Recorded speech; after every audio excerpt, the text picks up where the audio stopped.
Commander Elena Blackwood stood at the observation deck of the Europa Research Station, her breath catching as the massive shadow first appeared over Jupiter's scarred moon. The object moved with impossible precision, its crystalline surface refracting the distant sunlight in ways that defied known physics.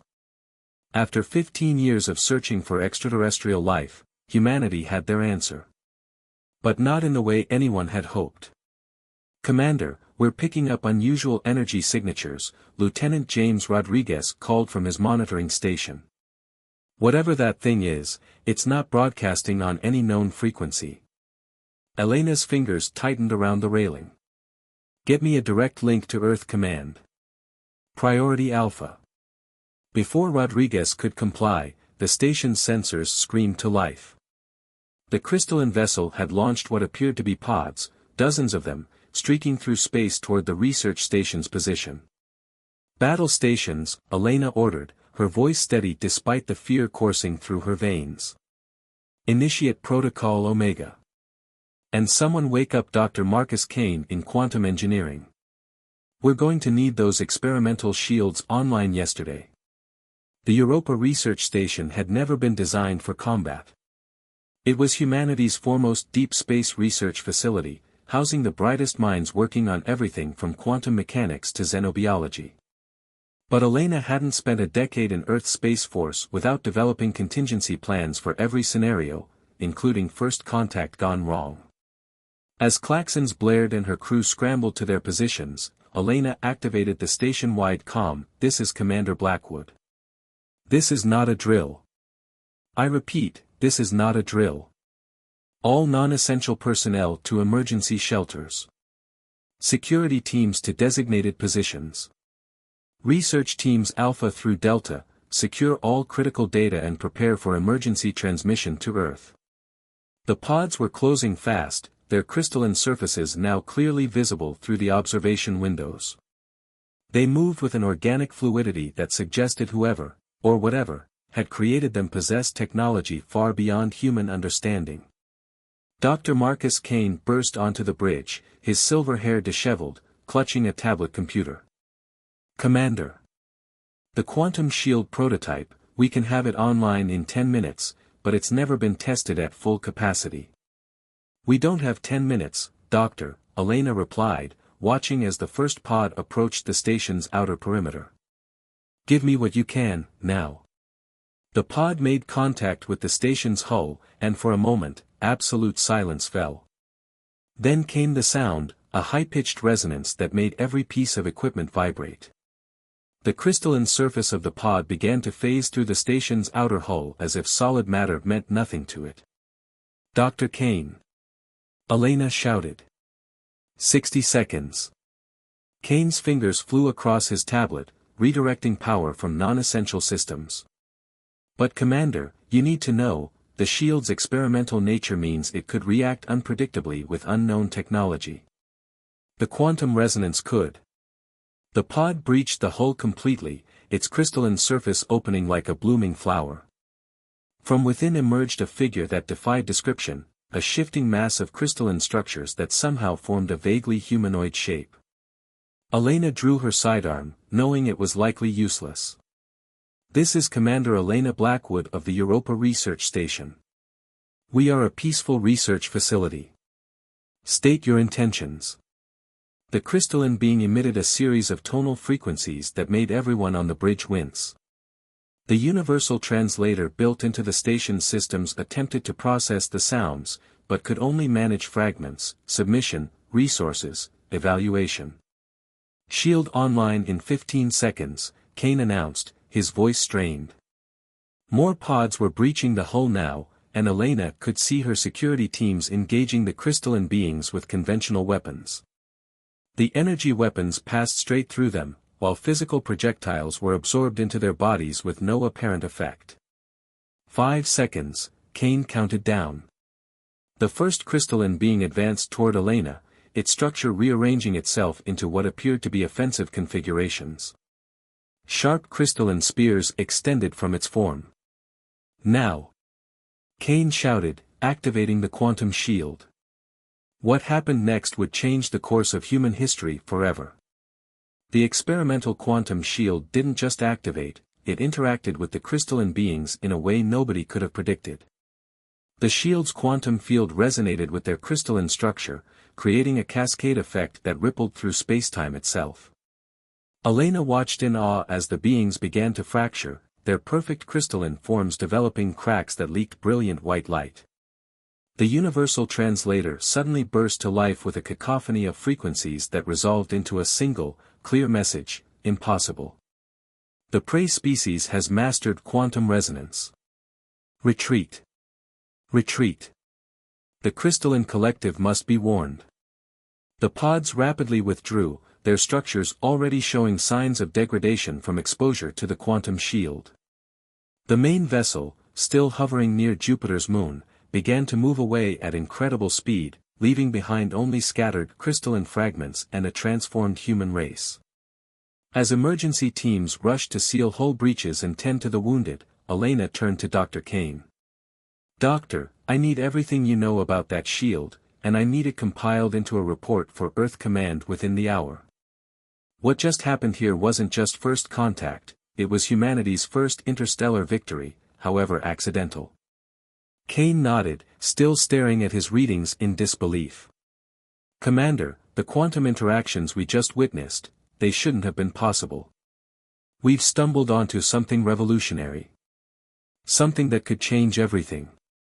Elena looked out at Jupiter's vast surface, knowing that somewhere out there, the crystalline collective was preparing its response. Humanity had won this first encounter through sheer luck and desperate innovation, but she knew this was only the beginning. "Get me Earth Command," she ordered. "And wake up every quantum physicist on this station. We've got work to do, and not much time to do it. The collective will be back, and next time, they'll be ready for us." As she watched her crew spring into action, Elena felt the weight of history settling onto her shoulders. Humanity had just taken its first steps onto a much larger stage, and there would be no going back. The peace of isolation was over. The age of human innovation and adaptation had begun. 6 months after the Europa incident, the United Earth Defense Council chamber hummed with tension.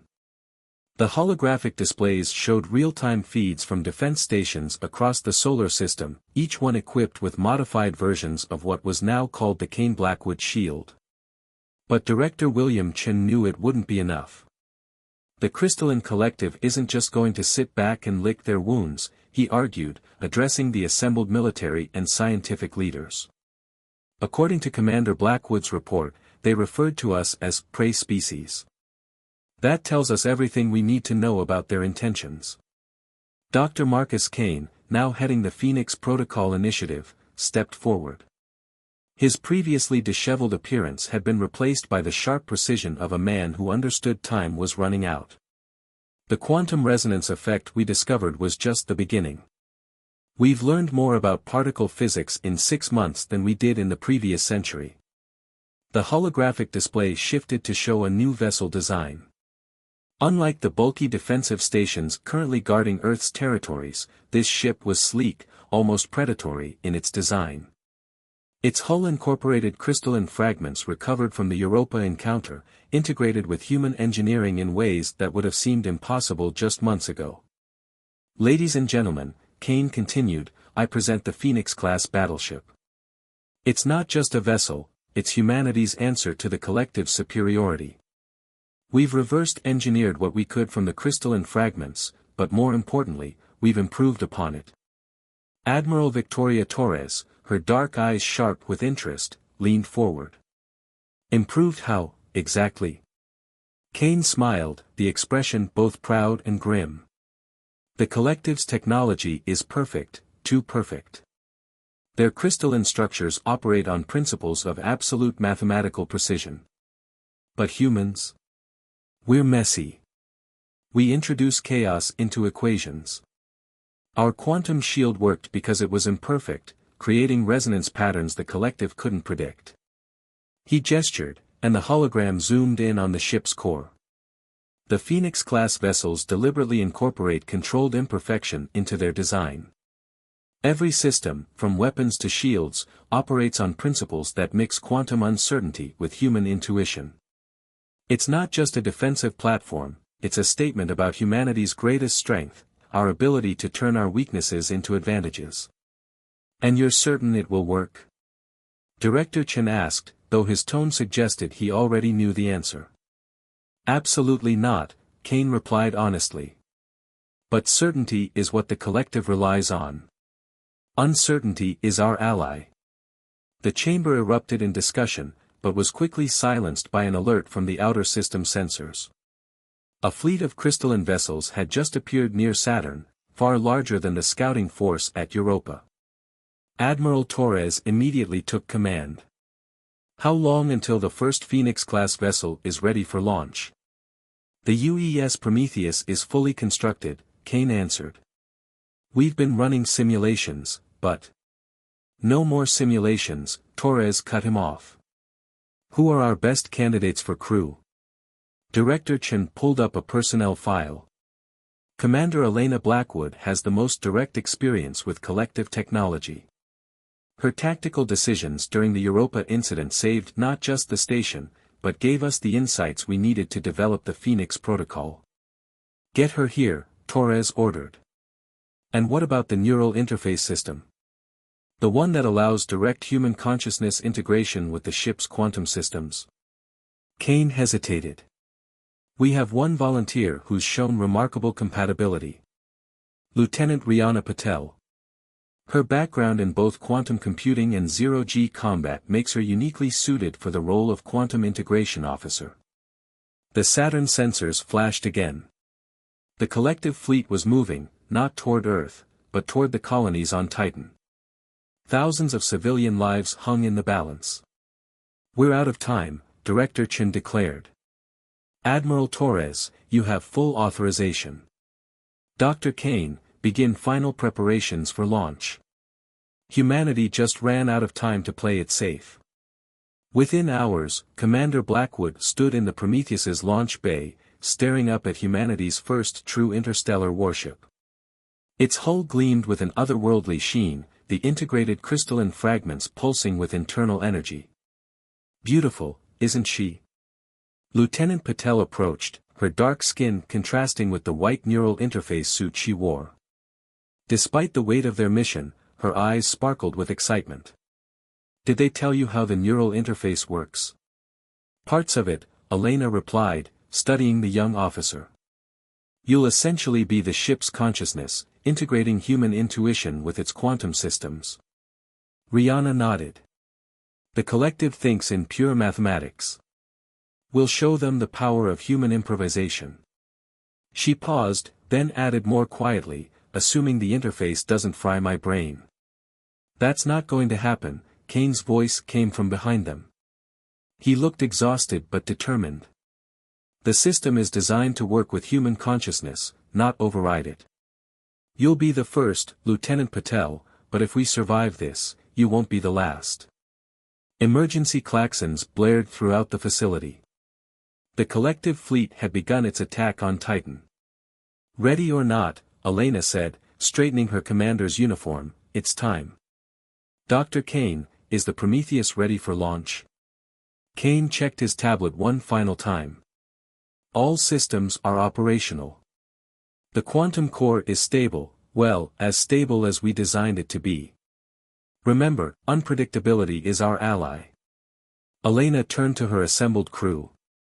Besides Rihanna, they had the best Earth could offer, Lieutenant Commander Jack Morrison as tactical officer, Dr. Maya Singh as chief engineer, and a complement of crew trained specifically for this new type of warfare. Everyone knows the mission, Elena addressed them. The collective thinks they're facing a primitive species that got lucky once. They're expecting us to be predictable, mathematical, bound by conventional physics. Let's show them how humans really fight. As they boarded the Prometheus, Elena caught Rihanna studying the neural interface chamber with a mix of anticipation and fear. Lieutenant, she said softly, are you ready for this? Rihanna's response was immediate and firm. With respect, Commander, I've been ready for this my entire life. Humanity's about to change the rules of space warfare forever. I wouldn't miss it for anything. The launch countdown began, and Elena took her place on the bridge. Through the viewport, Earth grew smaller, a blue marble containing everything humanity had ever known. But not anymore. Today, they would prove that humans belonged among the stars. And somewhere out there, the crystalline collective was about to learn that quantum perfection was no match for human determination. The UES Prometheus dropped out of quantum space near Titan, its experimental drive leaving a wake of probability distortions that made the ship appear to exist in multiple locations simultaneously. In her neural interface chamber, Lieutenant Rihanna Patel felt every quantum fluctuation as if they were extensions of her own consciousness. Multiple collective vessels detected, she reported, her voice carrying an ethereal echo as the ship's sensors became extensions of her awareness. Their crystalline structures they're different from what we encountered at Europa. More complex. They're learning. Commander Elena Blackwood stood on the bridge, watching as the tactical display showed the collective fleets surrounding Titan's largest colony dome. Already, crystalline pods were breaching the outer defensive perimeter. Lieutenant Commander Morrison, battle stations, Elena ordered. Dr. Singh, how's our quantum core holding up? Stable instability at 97%, Maya replied from engineering, her fingers dancing across control surfaces that shifted between solid and holographic states. The controlled chaos is maintaining optimal variance. Elena allowed herself a grim smile.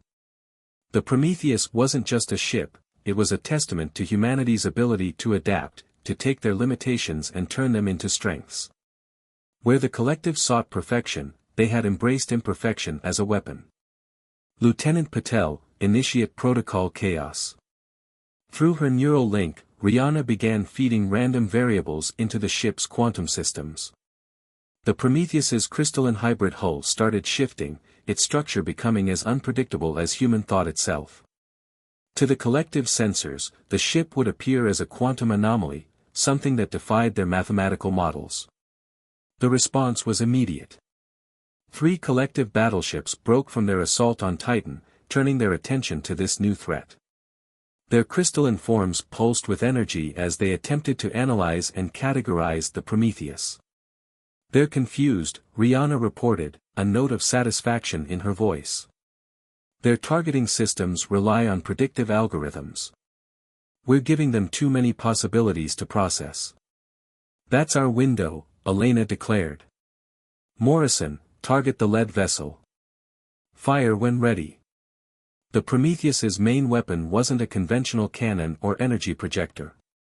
Instead, it fired streams of quantum-entangled particles, each one programmed with deliberately contradictory properties. When these particles interacted with the collective's crystalline structure, they created cascading waves of probability collapse. The lead collective ship's perfect crystalline form began to fracture as reality itself seemed to rebel against its existence. Where their quantum shields had once allowed them to phase through matter at will, now they found themselves trapped in multiple quantum states simultaneously. But the collective wasn't defeated so easily. The 2 supporting vessels launched a counterattack, firing beams of coherent energy that would have sliced through conventional shields. Instead, the Prometheus's quantum field absorbed the attack, using the energy to further fuel its chaos-driven systems. Direct hit. Morrison called out as the lead collective vessel shattered, its crystalline fragments spinning off into space. But the others are adapting. They're trying to match our quantum frequency. Elena had expected this. The collective's greatest strength, their ability to analyze and adapt, was also their weakness. They could only adapt to patterns they could understand. Rihanna, initiate neural storm protocol. In her interface chamber, Rihanna closed her eyes and opened her mind fully to the ship. Her consciousness merged with the quantum core, introducing purely human elements into the ship's behavior. Dreams, emotions, intuition, concepts the collective couldn't quantify began influencing the Prometheus's actions. The ship moved in ways that defied not just physics, but logic itself. It seemed to anticipate attacks before they happened, not through calculation, but through the same instincts that had kept humanity alive since their earliest days. Multiple quantum signatures detecting, Maya reported from engineering. The collective is calling in reinforcements. Big ones. Through the viewport, Elena watched as space itself seemed to crystallize. A massive vessel emerged, easily 10 times the size of the Prometheus. Its surface wasn't just crystalline, it was like looking at a fractal pattern that extended into dimensions human eyes weren't meant to see. The collective's command ship, Rihanna whispered through the neural link. I can feel, it's not just a ship. It's their version of our neural interface, but it's perfect. Too perfect. Elena understood immediately. That's their weakness. Morrison, target their quantum core. Maya, divert all power to weapons. Rihanna, think human thoughts. The massive collective vessel fired, not energy weapons, but streams of pure probability. Space around the Prometheus began to crystallize, trying to force the human ship into a state of mathematical certainty. But Rihanna was ready. Through the neural interface, she pushed back with everything that made humanity unique, their doubts, their fears, their hopes, their ability to believe in things that couldn't be proven.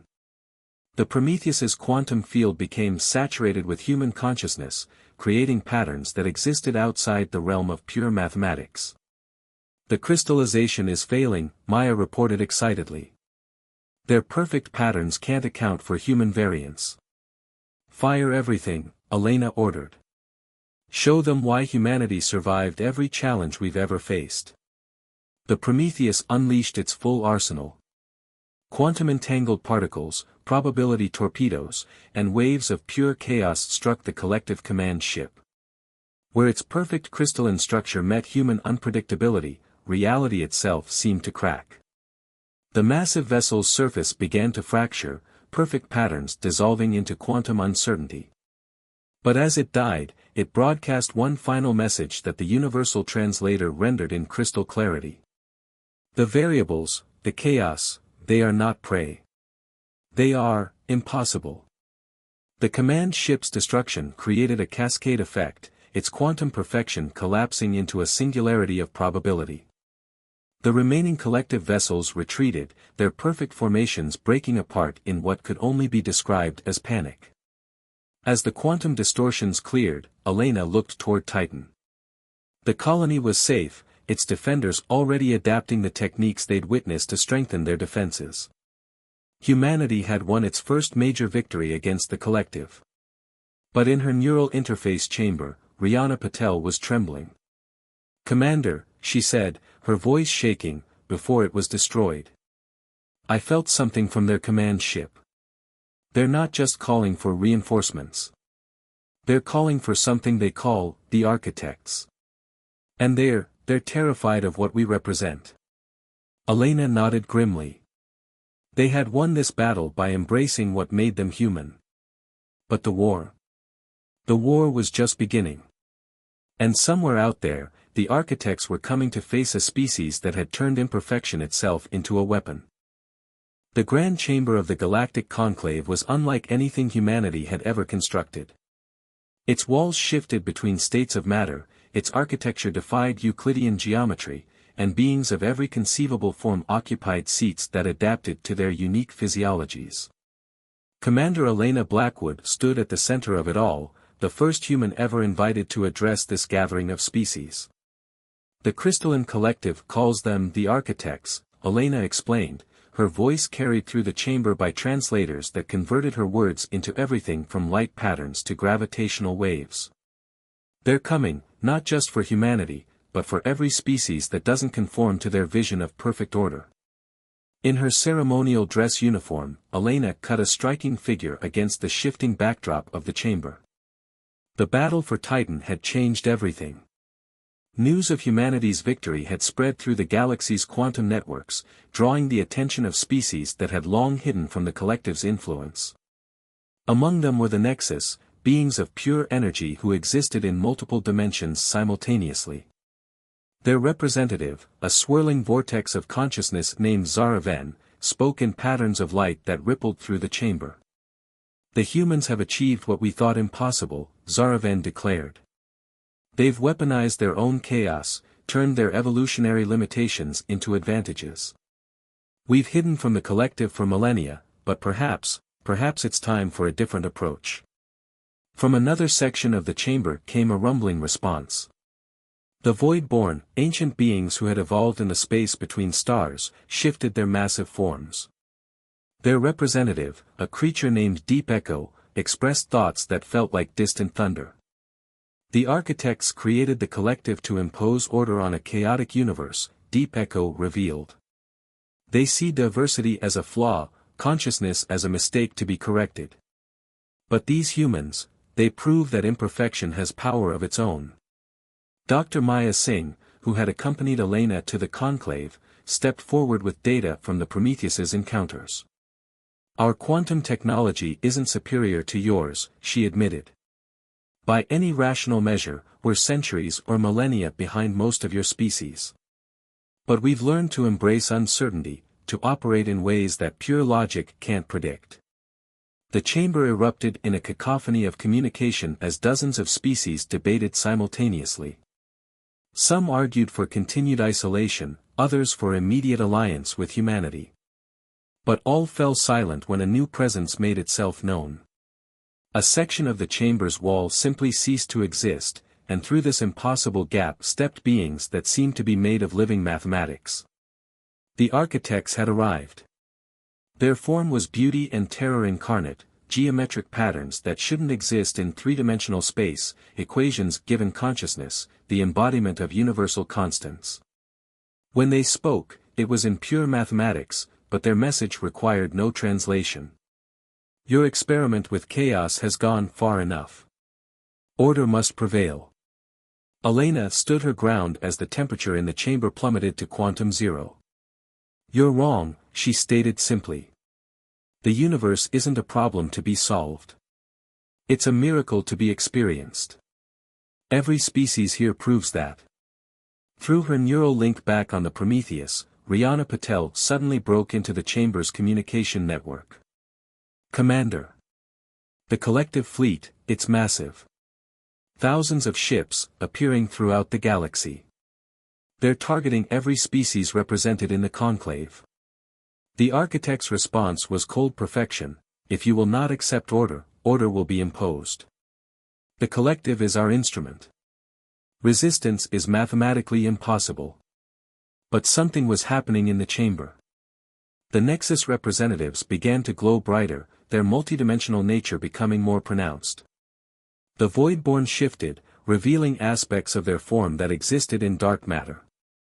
Every species present seemed to draw strength from humanity's defiance.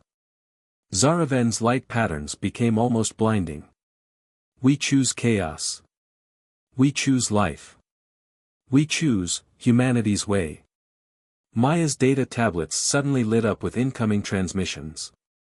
Commander, the Nexus are sharing their quantum field technology. The Void-born are offering dark matter manipulation. Every species here, they're giving us everything they know about fighting the collective. Elena felt a smile spread across her face as she addressed the architects. You say resistance is mathematically impossible. Good thing we don't play by your rules. The chamber's quantum networks blazed with activity as ancient species long separated by fear began sharing their knowledge. The Nexus's understanding of quantum fields merged with humanity's chaos theory. Void-born dark matter manipulation techniques combined with human neural interface technology.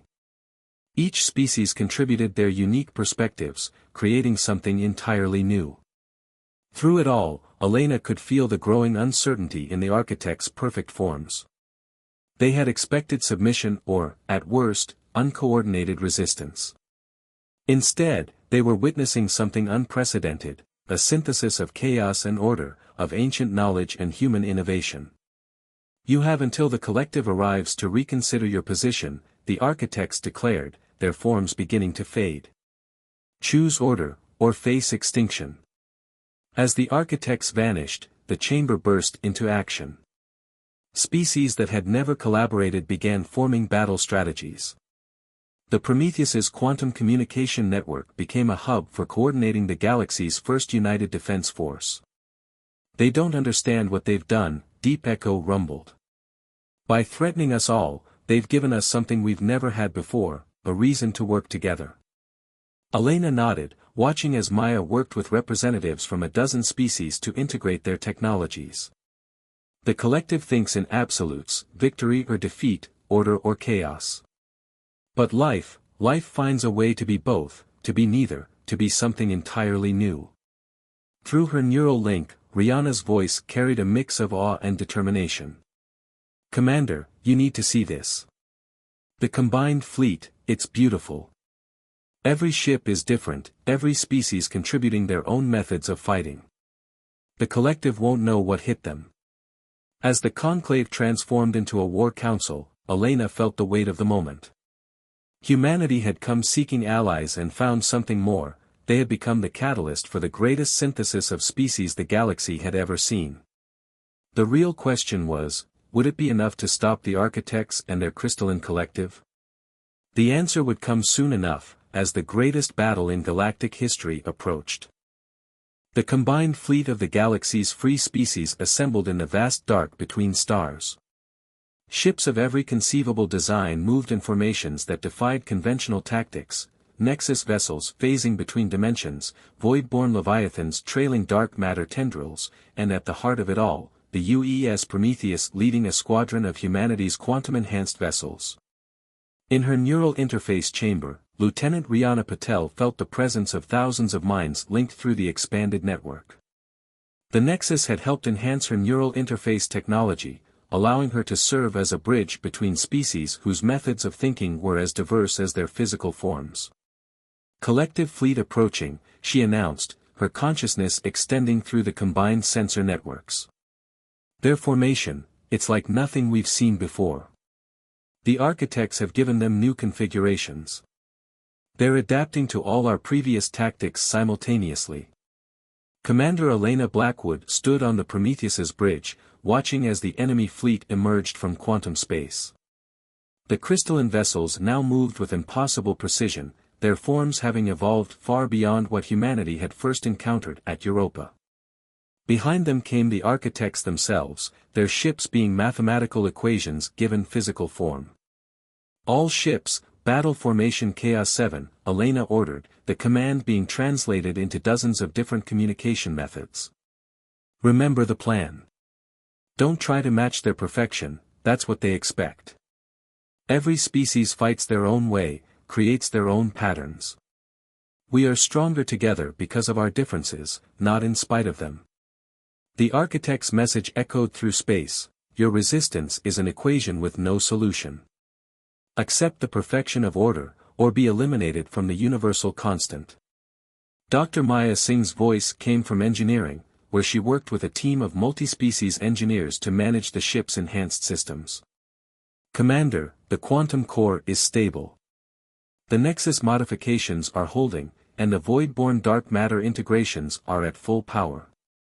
All ships," Elena commanded, "execute Protocol Unity." The battle began not with a single shot, but with a symphony of chaos. Nexus ships phased through collective vessels, disrupting their crystalline structures with multidimensional energy. Void-born leviathans opened rifts in spacetime itself, their dark matter weapons creating zones where the architect's mathematical certainty couldn't exist. And through it all, human ships darted and weaved, their quantum-enhanced weapons carrying the combined knowledge of a dozen species. The Prometheus led the charge, its hybrid technology allowing it to switch between different species battle techniques at will. But the collective adapted quickly. Their perfect formations shifted, crystalline structures realigning to counter each new threat. The architect's presence seemed to enhance their ability to predict and counter the allied species' attacks. "They're learning too fast," Rihanna reported, her consciousness stretched across the battlefield. "Every time we create a new pattern of attack, they solve it like an equation." That's when Elena saw it, the flaw in perfection itself. "They're not learning," she realized. "They're solving. Every adaptation is a response to a defined problem. But what if we give them a problem that can't be solved? Through the neural network, she shared her plan with the Allied fleet. The response was immediate and enthusiastic, especially from species that had lived in fear of the collective's perfect order for millennia. All ships, new formation, Elena ordered. Don't coordinate. Don't plan. Every vessel fights in their own way, following their own instincts. Create beautiful chaos. The Allied fleet broke apart, each ship becoming an expression of its species' unique nature. Nexus vessels created quantum distortions that followed emotional patterns rather than mathematical ones. Void-born ships moved in ways that celebrated the randomness of the cosmos. And the human ships? They did what humanity had always done, they improvised. The collective fleet faltered for the first time. Their perfect formations began to show cracks as they tried to adapt to thousands of different fighting styles simultaneously. The architect's presence became a liability, their need for mathematical certainty preventing them from responding to pure chaos. It's working. Maya shouted from engineering. Their quantum structures are destabilizing. They can't maintain perfect order in the face of so much creative diversity. Through her neural link, Rihanna felt the moment the tide turned. The collective ships began to break apart, their crystalline structures unable to maintain coherence in the face of pure, unrestrained innovation. The architect's ships started to phase out of normal space, their mathematical forms unable to process the beauty of imperfection. But victory came at a cost. Several Allied ships were lost in the chaos, their sacrifice adding to the unpredictability that ultimately proved too much for the collective to handle. The Prometheus itself took heavy damage, its hybrid systems strained to their limits. As the last of the architect's ships faded from reality, their final message echoed through space: you have introduced an unsolvable variable into the universal equation. We withdraw. The collective fleet, without the architect's guidance, began to dissolve. Some ships simply ceased to exist, their perfect crystalline forms unable to maintain cohesion. Others seemed to transform, their structures becoming more organic, more adaptable. In the aftermath, as the Allied fleet regrouped around the Prometheus, Elena received messages from every species involved. The Nexus spoke of a new age of cooperation. The Voidborn offered to share their ancient knowledge freely. Other species, hidden for eons, began to emerge from their hiding places. What happens now? Rihanna asked through the neural link, her consciousness still connected to the countless minds across the fleet. Elena looked out at the battlefield, where the remains of crystalline ships floated alongside the diverse vessels of the Allied species. Now we build something new. Not perfect, not flawless, but real. We build a galaxy where every species contributes their unique perspective, where chaos and order find their own balance.